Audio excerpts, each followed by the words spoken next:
Matthew 26. Then Jesus came with them to a place called Gethsemane and said to his disciples, "Sit here while I go there and pray." He took with him Peter and the 2 sons of Zebedee and began to be sorrowful and severely troubled. Then Jesus said to them, "My soul is exceedingly sorrowful, even to death. Stay here and watch with me." He went forward a little, fell on his face and prayed, saying, "My Father, if it is possible, let this cup pass away from me. Nevertheless, not what I desire, but what you desire." He came to the disciples and found them sleeping and said to Peter, "What, couldn't you watch with me for 1 hour? Watch and pray that you don't enter into temptation. The spirit indeed is willing, but the flesh is weak." Again, a second time he went away and prayed, saying, "My Father, if this cup can't pass away from me unless I drink it, your desire be done."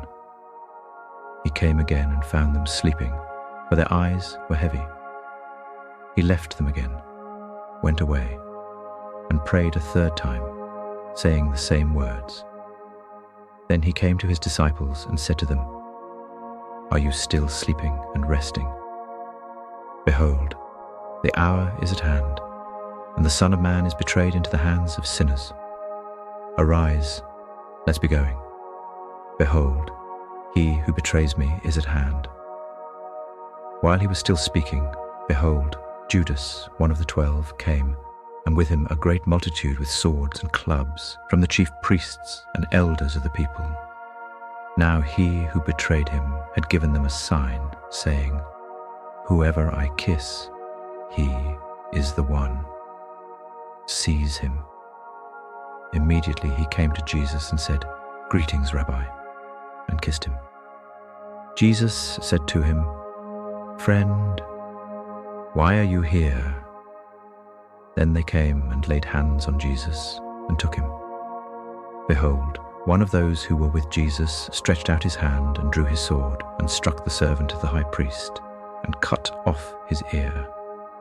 Then Jesus said to him, "Put your sword back into its place, for all those who take the sword will die by the sword.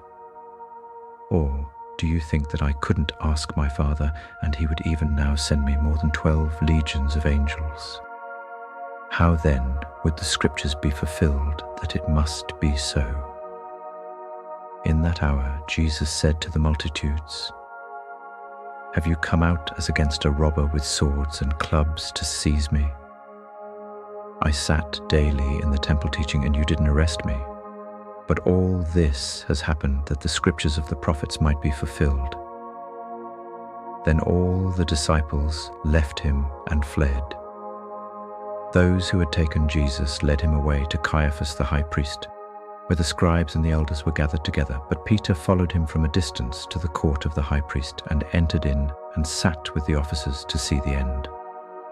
Now the chief priests, the elders, and the whole council sought false testimony against Jesus, that they might put him to death, and they found none. Even though many false witnesses came forward, they found none.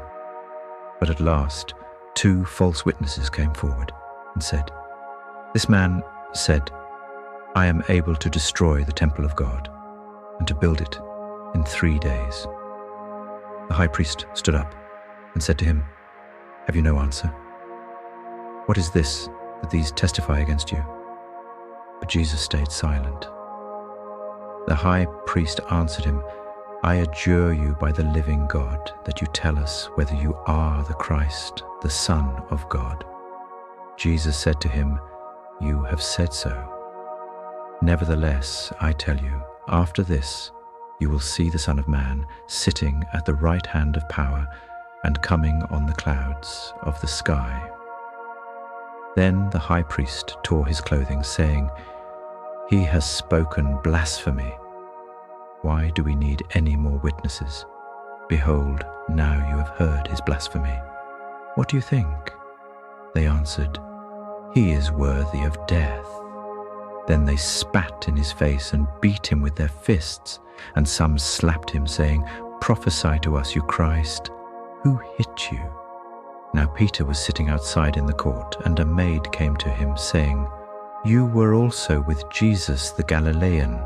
But he denied it before them all, saying, "I don't know what you are talking about." When he had gone out onto the porch, someone else saw him and said to those who were there, "This man also was with Jesus of Nazareth."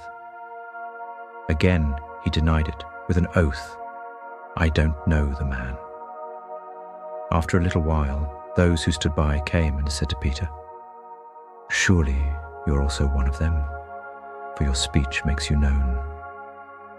Then he began to curse and to swear, "I don't know the man." Immediately the rooster crowed.